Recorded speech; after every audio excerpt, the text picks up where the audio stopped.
Yo, what's going on, guys? Mush back at it with another video. Want to take you guys through a brand new title that's dropping on Steam this week in early access that is seeing a lot of anticipation, and that is Into the Dead: Our Darkest Days, a zombie survival game that, again, is going into early access. We have some insight into the early access roadmap, and I'll go over an overview of the game, what to expect in early access, and so on and so forth. This is a game that is coming out in just a couple of days on April the 9th, and by the way, there is a free demo that is available right now, so if you want some insight into the game, you can check it out. Really love the art style, the aesthetic, and the presentation of this game.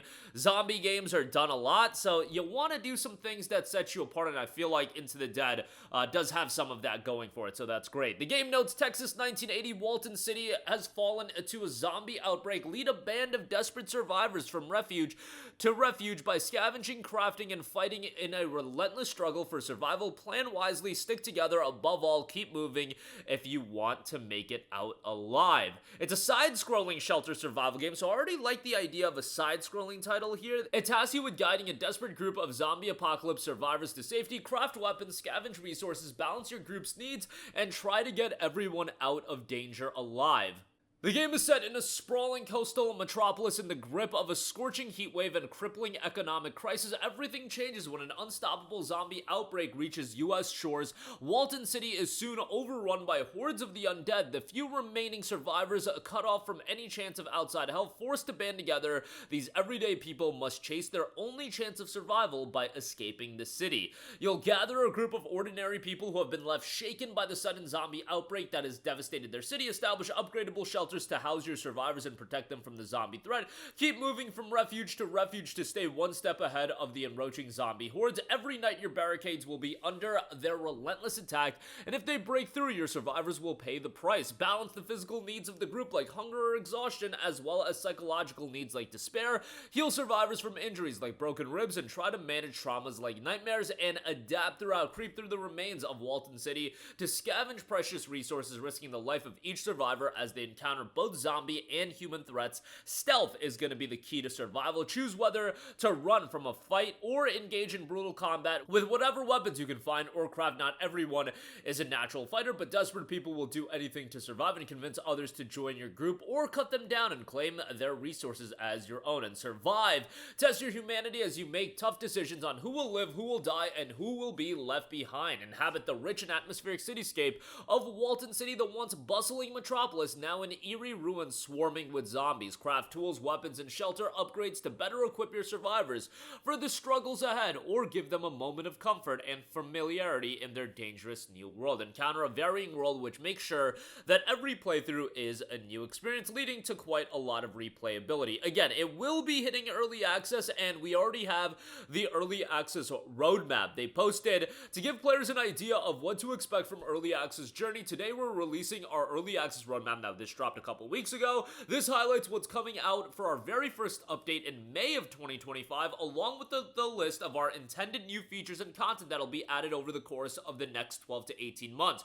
Major updates will be released every 4 to 6 weeks, and each update will have a mixture of the features listed in future early access content. Details of the exact features included in each update will be announced shortly before the update is released. All players who purchase the early access version of the game will automatically get access to each of those features as they are rolled out. There will also be some things we'll continuously update, especially bug fixes and general improvements, so you'll see hot fixes and patches more frequently than major updates. Obviously, early access, there are going to be some issues that are going to be absolutely paramount that they're on top of, game-breaking issues. Those are going to be in the form of hot fixes, but the major content updates, expect those every 4 to 6 weeks. Rest assured, we'll be continuously taking on player feedback. Some of you may even notice suggestions that you've made already on the roadmap below.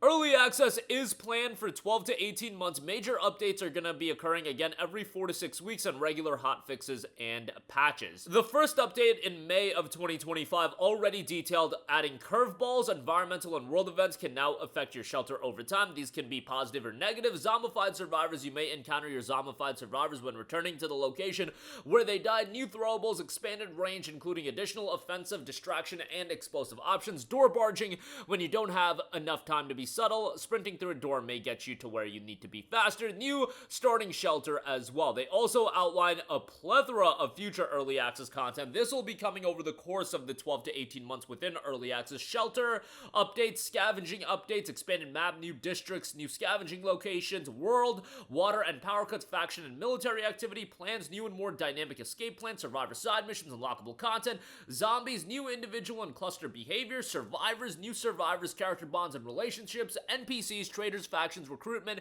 infections, zombie bite and survivor turning mechanics, infection symptoms, combat, additional combat moves, weapons, new discoverable and craftable weapons, scenarios, customizable starting scenarios for different playthroughs, dogs, your best friend in the apocalypse, visual improvements, audio improvements, and UX and UI improvements on top of all of that. So that is gonna all be available throughout the course of early access, and I'm sure this is gonna vary throughout the course of early access and what exactly they're gonna implement. Again, they're gonna take player feedback, so keep that in mind as well.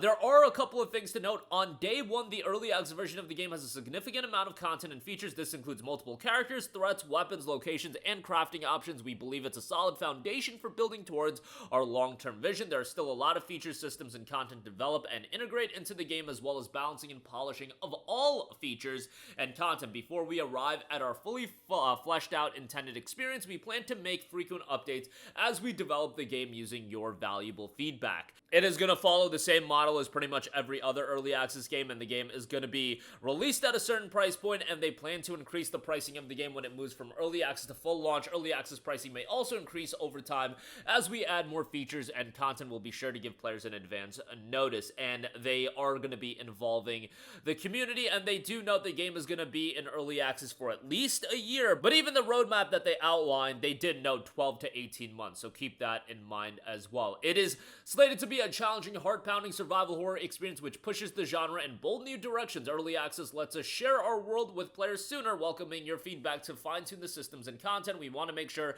that every scavenging run, every survivor rescued, every encounter with the undead, and every step towards salvation feels intense and memorable. By inviting the community in at early access, we can craft a game that truly represents the gritty, desperate struggle for survival we've imagined. All of that will be available on April the 9th, and again, a free demo that is playable right now. You can download it, see how the game runs, and speaking of how the game runs, it's going to be a fairly easy game to run. A minimum Intel Core i5 4460 or an AMD FX 8350, 8 gigs of RAM, a GTX 960 or a Radeon R9 280, recommended Intel Core i5 8400, Ryzen 5 1500X, 8 gigs of RAM, an RTX 2070 or an RX 5700, which is a couple of generations old at this point.